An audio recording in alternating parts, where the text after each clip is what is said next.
The night was cold, and the small town at the edge of the colony was quiet. Most houses were dark, only a few windows showing soft yellow light. In the middle of that silence, a knock came at the old wooden door of a human's house. Daniel, a middle-aged human, opened the door slowly. He did not expect anyone this late. Standing outside was an alien girl, her clothes torn, her body shaking from cold. Her eyes were bright but filled with fear and shame. She looked straight into his eyes and spoke in a low, broken voice. "Rent me for one night, human," she said. "Even if you leave me pregnant, I don't care. Just give me food and a place to sleep." Daniel froze. He had never heard such words in his life. The girl's voice was not begging for love, it was begging for survival. She was not joking, not playing games, she was serious. The cold wind blew against them. Daniel saw how thin she was. Her ribs showed through her skin. Her hands trembled, as if she had not eaten for days. Daniel's heart squeezed, but he also felt a strange tension. Why had she come to his house? There were other homes in the colony. Why here? He stepped aside. "Come in," he said. The girl hesitated. For a moment, she thought maybe it was a trick. Maybe this human would laugh or call others. But her legs were weak and the warmth inside pulled her forward. Slowly she entered. Daniel closed the door. The room was simple. Wooden chairs, a table, and a small fire burning in the corner. The alien girl stared at the fire like it was treasure. "You don't need to say such things," Daniel said gently. "Sit down. I'll bring you food." But the girl shook her head hard. "No, I have nothing else to offer. My debts, my shame. I can only give my body. Just one night, human. Then I will leave." Her voice cracked on the last words. She wanted to sound strong, but the truth broke through. She was scared, hungry, and desperate. Daniel placed a bowl of warm soup on the table and slid it toward her. "Eat first." The smell of food hit her and her body moved before her mind could resist. She grabbed the bowl, her fingers almost burning from the heat, and began to eat. She ate fast, too fast, as if someone would take it away. Daniel sat across from her, watching silently. He noticed scars on her wrists, thin lines that told stories of chains or whips. Her neck carried a faint mark of a collar. After finishing, she looked down, ashamed. "Now take what you want, that was the deal." Daniel leaned back in his chair, his eyes calm but sharp. "I don't want that," he said. The girl's head snapped up, eyes wide. "What? Then why let me in? Why feed me? Humans, they never do anything for free." Daniel sighed. "Maybe not all humans are the same, maybe I'm different." For a moment, silence filled the room. The girl stared at him, trying to understand, was this kindness or another trap? Her voice shook. "If you don't, then others will. They always want to use me. At least if you do it, I get food. I can survive." Daniel felt anger rise inside him, not at her, but at the world that pushed her into this bargain. "You're safe here," he said firmly. "No one will touch you, not tonight, not ever, if you stay." His words hung, heavy in the air. The girl felt her chest tighten. She wanted to believe him, but belief was dangerous. Trusting could kill her. She wrapped her arms around herself, looking toward the door. She could run. She could leave. But the fire was warm, the food filled, her stomach and her heart. Her heart wanted to stay, just for a while. Daniel looked at her like a father looking at a child who had suffered too much. But in his eyes there was also a secret, a past pain he never spoke about. He knew what it felt like to lose everything. He knew what hunger and loneliness could do to a soul. The girl whispered softly, almost too quiet to hear. "Why me? Why are you helping me?" Daniel did not answer. Not yet. He only said, "Rest. Tomorrow we will talk." She curled near the fire, still unsure, still afraid. Her body wanted sleep, but her mind stayed awake. The words, "stay forever," had not been spoken yet, but something in the way he looked at her, something in his silence, told her that this bargain would not end as she had expected. Outside, the wind howled against the house, but inside, for the first time in many years, the alien girl felt a tiny spark of safety. And Daniel, watching her fall into uneasy sleep, knew his quiet life was about to change forever. The night grew deeper, and the alien girl lay close to the fire, her thin body curled like a frightened child. Her breathing was uneven, like someone who did not trust sleep. Daniel watched her for a long time. He knew she had eaten well, but food alone could not erase years of fear. He moved quietly to place another log into the fire. The crackling sound woke her, and she sat up at once, eyes wide, ready to defend herself. "It's just me," Daniel said softly. "Relax. You're safe." The girl blinked, her chest rising fast. She was not used to safety. On her world, kindness always came, with a price. She hugged herself tighter and whispered, "Why are you doing this?" Daniel thought for a moment. He could not tell her everything. Not yet. "Because no one should sleep hungry," he finally said. The girl lowered her gaze. She wanted to argue, to say that survival always had a cost, but the warmth of the fire and the taste of food still lingered on her lips. It was hard to speak against it. Daniel brought her an old blanket. "Here, it's not much, but it will keep you warm." She touched the fabric carefully, almost with fear, as if he might snatch it back. When he didn't, she wrapped it around her shoulders and sighed. The blanket smelled of wood smoke and old cotton, but to her, it smelled like safety.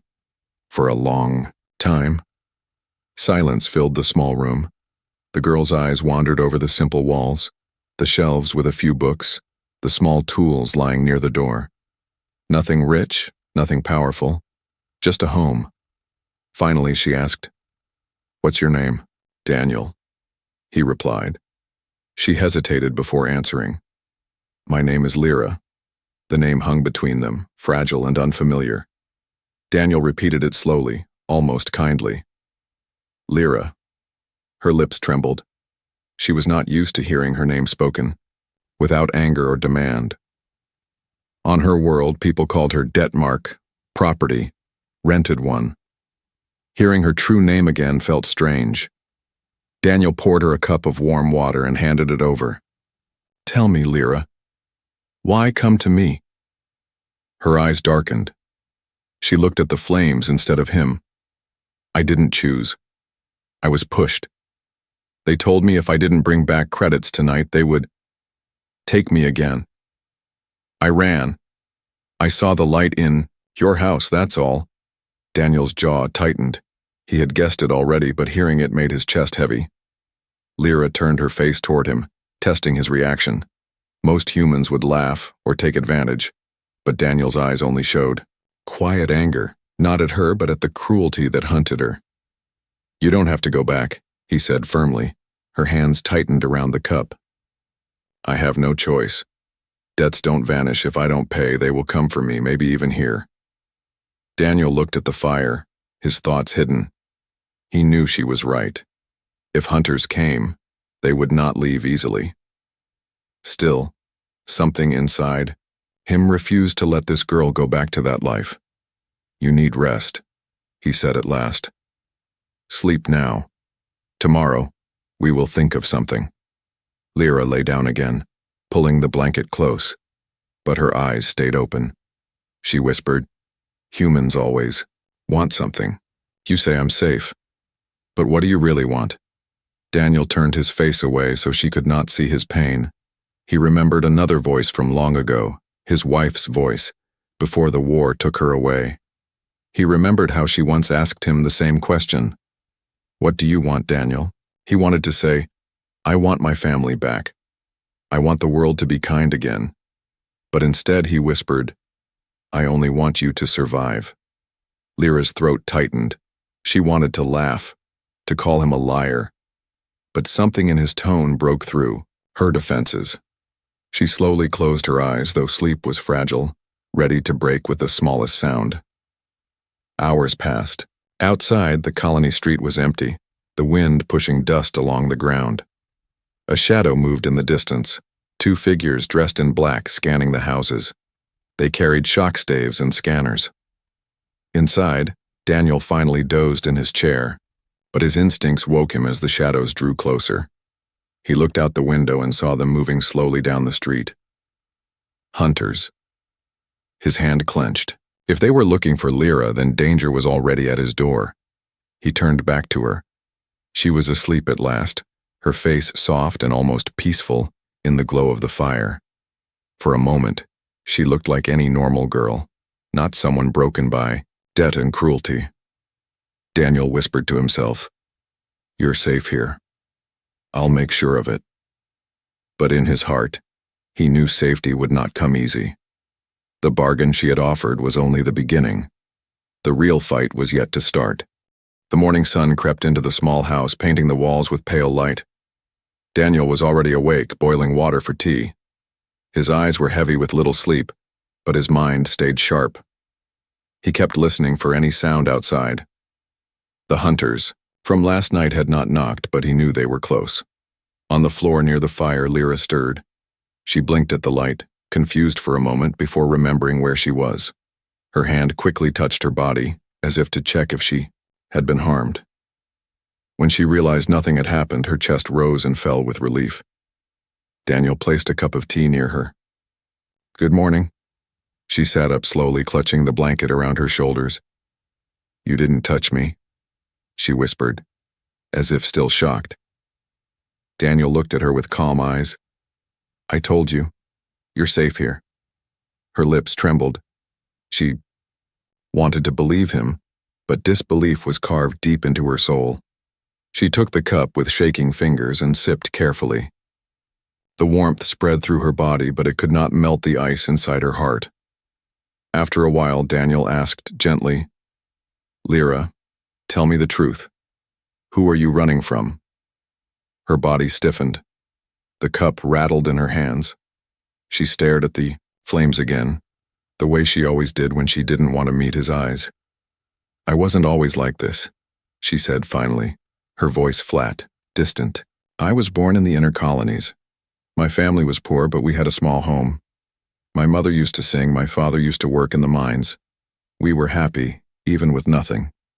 Daniel stayed silent, letting her speak. "Then the debt collectors came.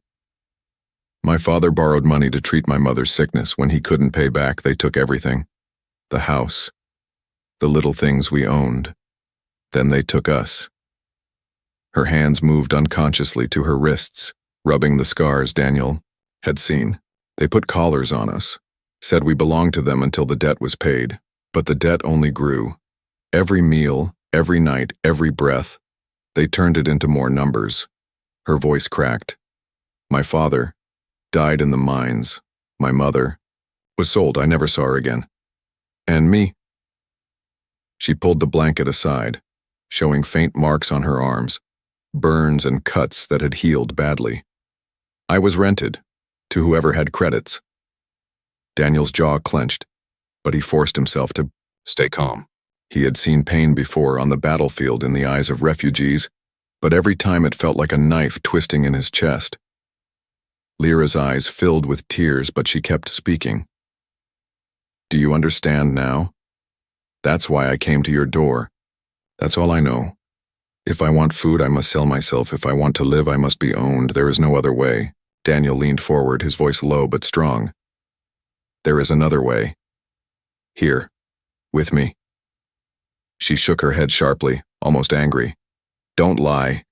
You think you can fight the debt, Mark? You think you can stop the hunters? No one can. I've seen what happens to those who try. They disappear. Forever." The fire crackled between them. Daniel thought of his own scars, ones Lyra had not seen. Years ago, he had lost his wife to raiders. He had lost his only child to sickness. He knew the weight of hopelessness. Yet here, sitting across from him, was someone who had suffered even more and still lived. "I can't erase your scars," he said slowly. But I can give you something they cannot. Choice. Lyra's laugh was bitter. Choice? What choice do I have? To run until they catch me? To hide until they drag me out? Even you, human, will get tired of me. One night, maybe two. Then, you'll send me away. Daniel's eyes burned with quiet fire. You don't know me yet. She froze. His words weren't loud, but they carried weight. Something in his tone shook her, like he was not only speaking to her, but to the ghosts of his own past. For a long time, silence hung heavy. Then Lyra lowered her head, her shoulders trembling. For the first time, she let tears fall freely without wiping them away. Daniel reached across the table not to grab her, not to demand anything, but simply to place his hand near hers. He didn't touch. He only left the choice to her. After a long moment, her small hand moved and rested lightly on his. Just for a second before she pulled back quickly, ashamed. She whispered, "If they find me here, they'll hurt you too." Daniel looked toward the window, where the colony street stretched into sunlight. His jaw tightened. Then let them try. Outside, the two hunters from last night stood in the shadows, scanning the street again. One of them pointed toward Daniel's house. Inside, Lyra sat with her scars, her fear, and her fragile hope.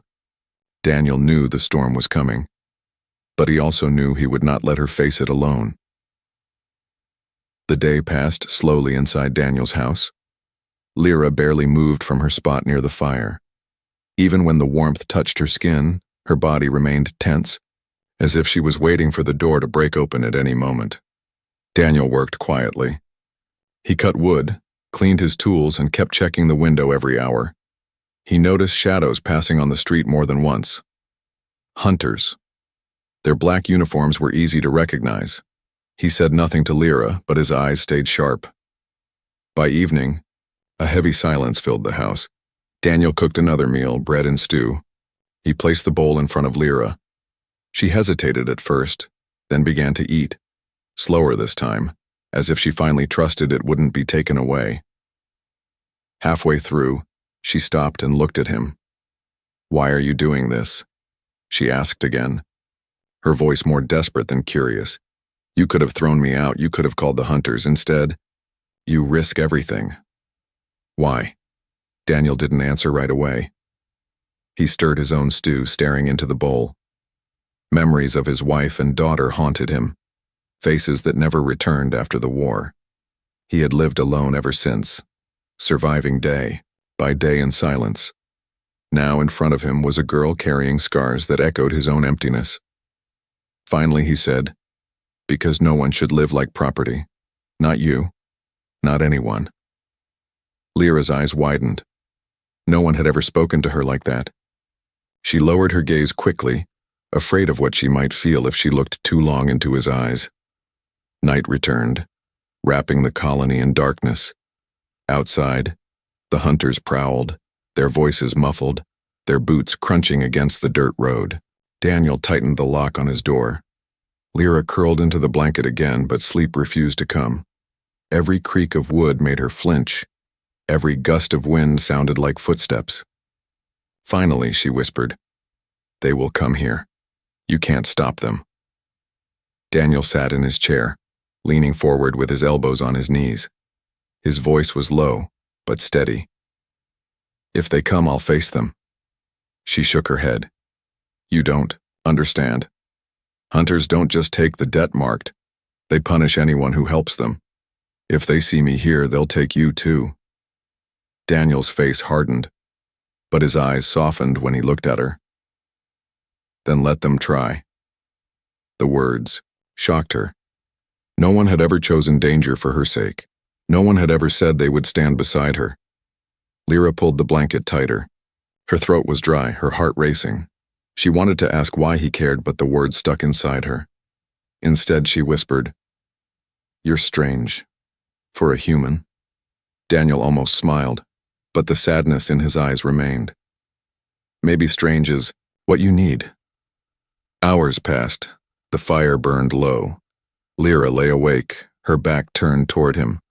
Her mind replayed every cruel hand, every cold night, every time someone said she was worth nothing but her body. Yet now this human gave her food, shelter, and no demands. She could not understand it. Finally, in the heavy silence, Daniel spoke. His voice was soft, almost carried away by the crackle of dying fire. "You don't have to leave, Lyra." She froze. "You can stay," he continued.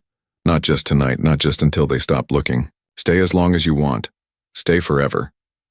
Her breath caught. She turned to look at him, her eyes wide in the dim glow. "Stay forever?" she repeated, as if the words were impossible. Daniel nodded once. His gaze was steady, honest. "I won't rent you, I won't use you, I'll protect you, but the choice is yours." Lyra's chest tightened painfully. She had dreamed of safety but never believed it could be real. Every part of her wanted to believe him, but fear clawed at her heart. What if it was a trick? What if, once she trusted, he betrayed her like the others? Her lips trembled. "I don't know how to stay, I only know how to run." Daniel leaned back in his chair, his voice calm but firm. "Then let me teach you. One step at a time." Tears welled in her eyes. She quickly turned away, pressing her face into the blanket. She did not want him to see her cry, but inside something shifted, a small spark breaking through years of darkness. Outside, the hunters stopped near Daniel's house. One of them scanned the walls with a device that glowed faintly blue. "The mark was seen here," the taller one muttered. Inside, Lyra's eyes shut tight as she forced herself to breathe. Daniel reached for the old rifle leaning against the wall. He moved quietly, ready if the door burst open. But for now, the hunters moved on, their boots echoing into the night. Lyra whispered into the blanket, her voice trembling but full of longing. "Stay forever. No one ever said that to me." Daniel heard her, but said nothing. He only sat in silence, keeping watch, knowing that the promise he had made would soon be tested. The next morning came with a heavy sky, clouds hanging low over the colony. The streets outside were quiet, too quiet. Daniel stepped out of his door and looked both ways. He noticed marks in the dirt, boot prints, heavy and fresh. The hunters had been close during the night. Inside, Lyra sat at the table, clutching the blanket like armor. Her eyes were fixed on him. She could read the tension in his body, even before he spoke. "They're searching," Daniel said calmly. "They haven't given up." Her face paled. She pulled the blanket tighter. "I told you, they'll come for me. They always do." Daniel's jaw clenched. "Then they'll find me waiting." Lyra shook her head. "No, you don't understand. They don't fight fair. They don't just take the marked one. They punish anyone who stands in their way. You'll lose your house. You'll lose everything." Daniel stepped closer, his voice steady. "I already lost everything once. I won't let it happen to you."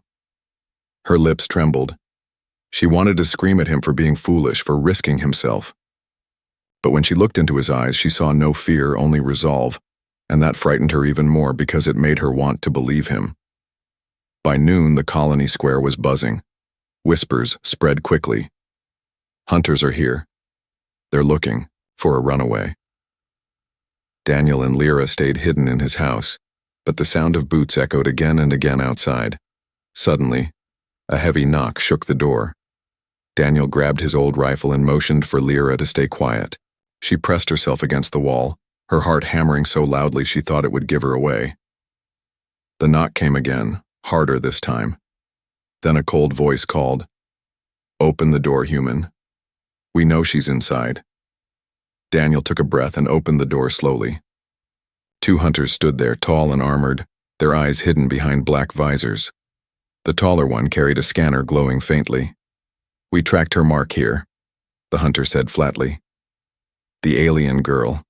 Debt-marked. She belongs to the syndicate." Daniel's grip tightened on the rifle, though he kept it low. "No one belongs to the syndicate," he said. The shorter hunter stepped forward, his voice sharp. "Careful, human. Hiding her is a crime. Hand her over now, and we'll forget you ever helped her. Daniel's eyes narrowed. And if I don't? The taller hunter smirked. Then we burn this place down with both of you inside. Behind the wall, Lyra's breath caught. She covered her mouth, fighting the urge to cry out. Her body remembered. The pain of collars, the screams of others dragged away. Every instinct told her to run, to give herself up so Daniel would be spared. But Daniel stood firm. She's not leaving this house, he said. His voice was calm, but like steel. So. Hunters stiffened. They were not used to resistance in these colonies. Most people feared them too much to even argue. The shorter one leaned closer. Why risk your life for her? She's nothing, a body for rent, a piece of property. Daniel's face hardened. She's not property. She's a person. And she stays. The hunters exchanged looks. For a moment, silence pressed heavy in the doorway. Then the taller one stepped back. We'll be back, he said coldly. And next time, we won't. Knock. They turned and walked away, their boots striking hard against the dirt. Daniel closed the door, locking it quickly. He turned to see Lyra shaking, her eyes full of tears. You shouldn't have done that, she whispered. Now they'll kill you too. Daniel placed the rifle against the wall and sat down, breathing deeply. I told you before. I've already lost everything. They can't take more from me. She stared at him, trembling. But why me? Why would you fight for me? Daniel looked at her for a long moment. His voice was quiet but heavy with meaning. Because no one fought for the ones I loved, and I won't make that mistake again. Her throat closed. She wanted to argue, to tell him he didn't understand. But the truth was, she felt something she hadn't felt in years, protected. That night, the colony buzzed with rumors. People whispered that a human had defied the hunters, that he had refused to hand over the debt-marked alien. Some called him brave, others called him foolish. But the story spread quickly and the hunter's anger grew sharper. Inside Daniel's house, the fire burned low once more. Lyra sat near it, her hands folded tightly. She whispered, They won't stop. They'll come back stronger. You can't win against them. Daniel placed another log on the fire and looked at her. His eyes were steady, unshaken. Maybe I can't win alone, but I won't let them break you again. If they come, we fight together. Lyra looked at him, stunned. No one had ever said together before. She had always been alone, always just a body to be traded. For the first time, the thought of not being alone felt real. Her eyes softened, though fear still lived inside them. Together, she whispered, as if testing the word on her tongue. Outside, the hunters prepared their weapons, their anger rising. The threat was no longer hidden. War was coming to Daniel's door. The days after the hunters' visit felt heavy. Every sound outside made Lyra's heart jump. She would stop whatever she was doing and press herself against the wall, her body trembling. Daniel noticed it all but never forced her to speak. Instead, he tried to fill the silence with simple acts, cooking, fixing small things in the house, chopping wood. At first, Lyra only watched him. Her eyes followed every movement, suspicious, waiting for the moment he would demand payment. But the demand never came. One evening, Daniel pushed a small wooden cup toward her. Here, he said. Warm milk. Lyra frowned. You waste food on me. Why? Daniel smiled faintly. Because you're alive. That's enough reason. Her chest tightened. Words caught in her throat. She wanted to shout that she wasn't worth it, but deep inside, some small piece of her wanted to believe she was. She took the cup, her hands trembling, and drank slowly. That night, when she curled near the fire, Daniel spoke quietly. Lyra, I know you don't trust me yet. You don't have to, but I won't hurt you. Not today. Not tomorrow. Not ever. She turned away, hiding her face, but the words sank deep, like seeds in frozen ground. The next morning, Daniel gave her an old coat. It was patched and worn, but still warm. "You should come outside," he said. Lyra stiffened. "Outside?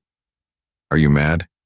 If the hunters see me, they won't," Daniel cut in gently. "We'll go to the edge of the forest. No one will be there. You need air. You can't stay locked in fear forever."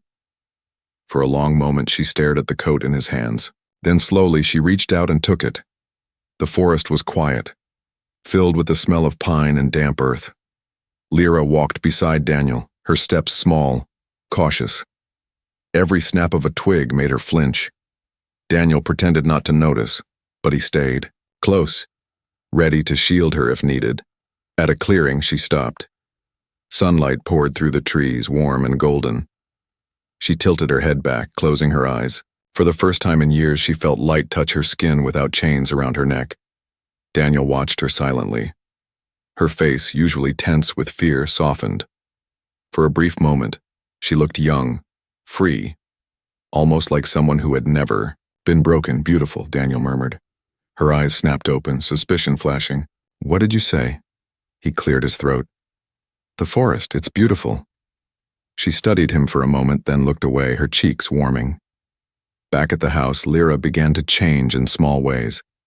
She still flinched at loud noises, still woke from nightmares, but sometimes she hummed softly while eating. Sometimes she asked small questions about the colony, about Daniel's tools, about Earth. One night, as the fire glowed low, she asked, "Why do you live alone?" Daniel's jaw tightened. He stared into the flames. "I had a family once, a wife, a daughter. The war took them." Lyra's breath caught. She hadn't expected him to answer. "I'm sorry." He nodded slowly. "I know what it feels, like to lose everything. That's why I won't let it happen to you." Her throat tightened. She wanted to say thank you, but the word felt too small. Instead, she whispered, "When you said I could stay forever, did you mean it?" Daniel looked at her. His voice was quiet but steady. "Yes." Her heart pounded. She turned away quickly, hiding the strange heat in her chest. No one had ever offered her forever. She didn't know if she deserved it. But the idea refused to leave her mind. The bond between them grew slowly, like fragile roots beneath the soil. Daniel never pushed, never demanded. He simply stayed, steady as the fire. And Lyra, though still frightened, began to lean toward that steadiness. But danger never left. One evening, while Daniel was chopping wood, Lyra spotted a glimmer near the street. A small drone, hovering, scanning. Her blood turned cold. She rushed outside, grabbing Daniel's arm. "They're watching," she hissed. Daniel saw it too. The drone beeped, then flew away toward the colony center.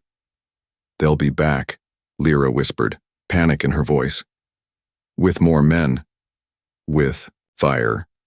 Daniel pulled her close, his hands firm on her shoulders. "Listen to me. You're not alone anymore. Whatever comes, we face it together." Her chest rose and fell fast. Fear screamed inside her, but his words cut through. Together. The word felt strange on her tongue, but she wanted to believe it. For the first time, she reached for his hand. Not by accident, not in fear, but by choice. Her fingers curled around his, small and fragile. Daniel squeezed gently, his eyes steady on hers. "You're not property. You're not rent. You're Lyra, and you're staying." Tears filled her eyes, but she didn't pull away this time. She let herself hold on, just a little longer, as the night closed around them and the storm drew nearer. The night was heavy with silence, but Daniel felt it in his bones. Something was coming. He sat by the window, rifle leaning against the wall. Outside, the colony street was empty, but the shadows seemed thicker than usual. Lyra sat near the fire, hugging the blanket. Her eyes kept darting toward the door.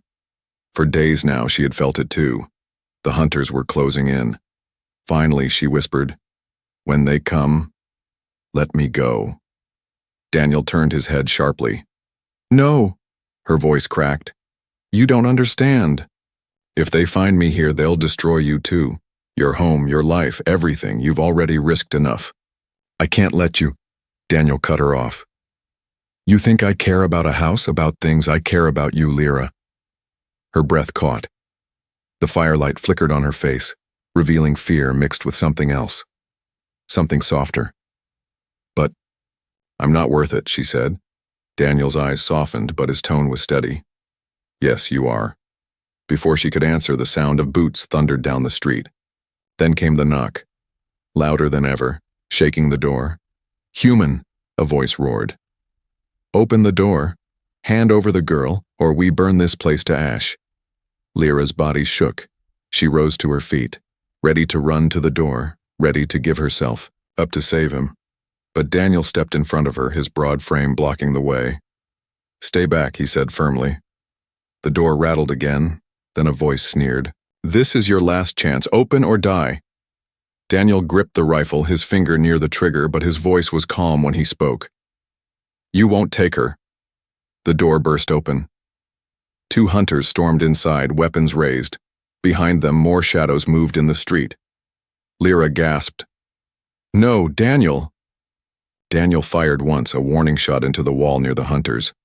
The sound shook the room. The hunters froze for a moment, surprised by his defiance. She stays, Daniel said coldly. If you want her, you'll have to go through me. The taller hunter smirked. So be it. He raised his weapon. But before he could strike, Lyra stepped forward. Her hands shook, but her voice rang clear. Stop! The hunters turned their visors toward her. Daniel's heart dropped. Why had she stepped out? Lyra's voice cracked, but she forced the words out. I'll go, just don't hurt him. Daniel's chest burned with anger. No, Lyra, don't do this. She turned to him, tears streaming down her face. I can't let you die for me. Not you. Not after everything you've done. The hunters grabbed her arm roughly. She winced, but did not resist. To them, it looked like surrender, but Daniel saw something different in her eyes. Pain, yes, but also defiance. He stepped closer, his rifle still raised. Let her go. She chooses where she belongs. The shorter hunter laughed cruelly. She has no choice. She is debt-marked. She belongs to us. Lyra lifted her head, meeting Daniel's eyes. And in that moment, something inside her broke free. No, she said loudly, her voice trembling but strong. I belong to no one. Not to you. Not to the syndicate. I choose him. She pointed to Daniel. The hunters stiffened. For the first time, their control wavered. Daniel's chest swelled with pride even as his finger tightened on the trigger. You heard her. She chooses. Now get out. For a long moment, the hunters stared at them. Then, with cold fury, they released Lyra's arm. This isn't over, the taller one spat. The syndicate will remember this. They turned and left, their boots echoing down the street. Silence returned to the house, broken only by Lyra's shaky breathing. She collapsed against the wall, her body trembling. Daniel rushed to her side, catching her before she fell. You're safe, he whispered. You're safe now. Her tears soaked his shirt. I thought you'd die for me. He held her close, his voice steady. I'd rather die protecting you than live watching you suffer. She pulled back slightly, her eyes searching his. Why? Why would you do all this? Daniel brushed a strand of hair from her face. Because everyone deserves a chance to live free, and because I want you here, with me. Stay, Lyra. Stay forever. The words struck deep. Her whole life she had been told she was worthless, nothing but a body for rent. But here was someone who saw her as more. Slowly, with tears still on her cheeks, she nodded. Forever, she whispered. Daniel smiled for the first time in years, a true smile that reached his eyes. He pulled her close, the firelight wrapping around them both. Outside, the threat of the syndicate still lingered. The hunters would return one day. But for now, in that small house, Lyra had made her choice. She was no longer property. She was No longer running. She had a home. She had someone who would fight for her, and for the first time in her life she allowed herself to believe in forever.